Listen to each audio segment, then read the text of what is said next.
Starlight in the forest, in a big forest full of life.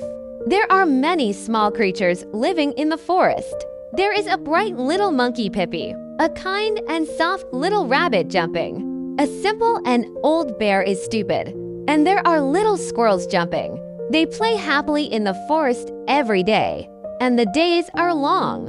One evening, the little creatures gathered on the forest lawn to chat as usual. The little monkey Pippi suddenly pointed to the sky and shouted, "Look!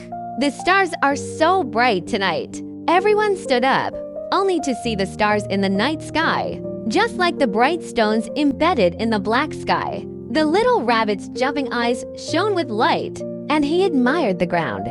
If only we could get closer to the stars and touch them. That would be great. The little bear was stupid and smiled. We can think of a way together. The little squirrel jumped up and down at once and said, "I know that there is a high mountain in the deep forest. Standing on the mountain, I may be able to get closer to the stars." When everyone arrived, they all had no idea. So they decided to go to the mountain together to show the wonders of finding stars.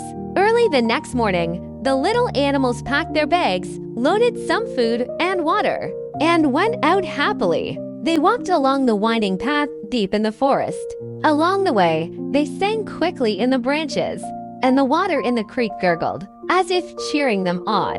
Pippi the little monkey was nimble, climbing up and jumping to the ground, and everyone explored the way. The little rabbit hopped and hopped in the face, not stopping to see the wild flowers on the road. The little bear clumsily walked with heavy steps and didn't bother to take some things. The little squirrel jumped and hopped in the branches, and everyone saw a lot of things. As they walked, there was a fast-moving river ahead. The river roared and blocked their way. The little animal stood in the river, a little at a loss. The little monkey made a circle around the river, and his eyes lit up, and he saw how thick the vines were. Then he turned around and said to everyone, "We can use the vines to make a vine," and then pulled the vine into the river. Everyone agreed. So the little monkey Pippi climbed up the vine, plucked many vines, and together with the little bear Benbin, they turned it into a big boat. The little rabbit jumped and the little squirrel jumped aside to tidy up. Everything was fine, and the little bear clumsily grabbed one end of the vine and walked into the river first. The river broke his knee, and he walked forward step by step, holding his body with force with each step, so as not to be carried away by the river.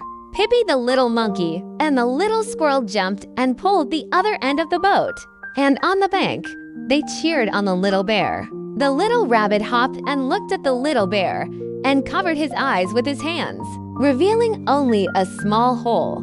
Therefore, the little bear successfully walked to the bank of the river.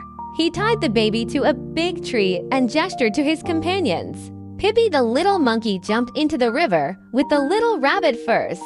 He jumped and grabbed the needle with the little rabbit, and he kept her by his side to protect her. The little squirrel jumped and followed the face, and made a profit. After the river, the little animals moved forward. Walking and walking, they came to a thick patch of thorns. The thorns are densely packed, and there are sharp thorns on them, which make people afraid. The little rabbit jumped and hid in the stupid body of the little bear. And the little boy, "There are so many thorns.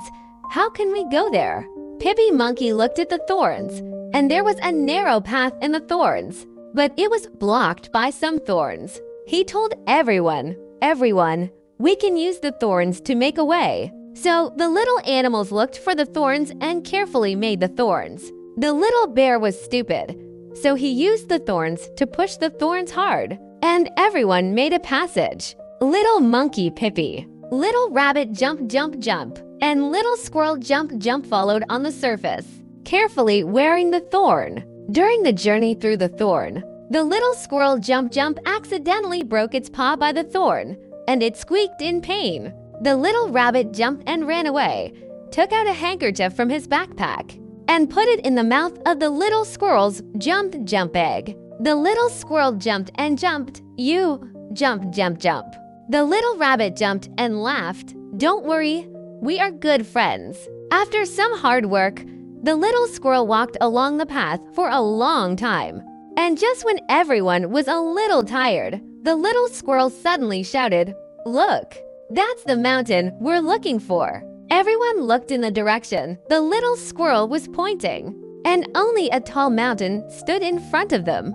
The mountain peak is high and enters the mountain, and the mountain is on the top of the mountain, as if a person is in a fairyland. The little squirrel was refreshed and walked towards the peak faster. He reached the bottom of the mountain and began to climb up the steep mountain road. The mountain road was uneven and very rough.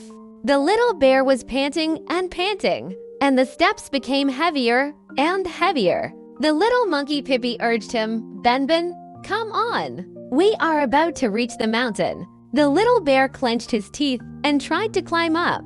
The little rabbit and the little squirrel also helped each other, climbing up step by step.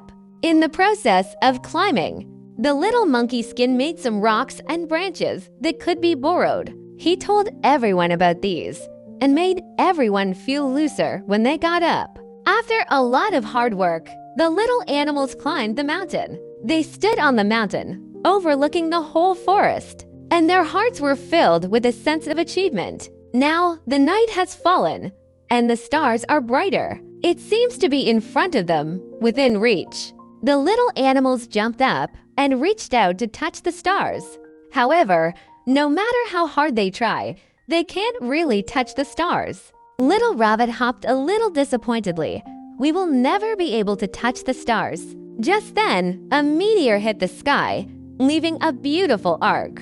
Pippi the little monkey suddenly thought of a way to do it, and he told everyone, "We can make a big one with it, and then use it to catch the stars." Everyone had a bad idea, so it was a big deal.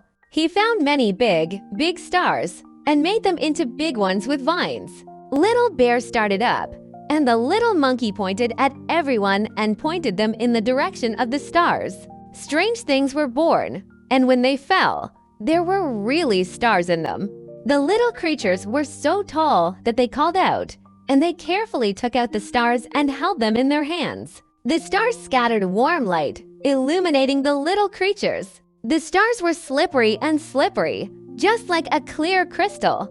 The little rabbit jumped and stuck the stars on it, thinking, "I can touch the stars." The little squirrel jumped and said, "The stars are so beautiful. Let's send them home." However, after a while, the light of the stars became weaker and weaker, and they were no longer so bright. The little monkey Pippi said anxiously, "No, the stars may lose their lives in the sky, and we have to send them back." Everyone was a little reluctant to give up, but they were determined to send the stars back to the sky. The little bear clumsily raised his hand high and sent the stars to the sky one by one. The stars returned to the sky, and their light brightened again, as if to the little creatures. The little creatures looked at the stars that returned to the sky, and their hearts were filled with joy and satisfaction. Although they did not send the stars home, they received precious friends and beautiful feedback in the next adventure. They know that true happiness lies not in the things, but in the dripping together with their friends. Under the starlight, the little animals set out on their way home with happiness and warmth. They walked on the familiar path and shared the feelings of many adventures with each other. Back in the forest, the little animals were tired. They went back to their home, lay on the bed, and soon fell into the sweet sea. Here, they went to the high mountain again and played with the stars quickly.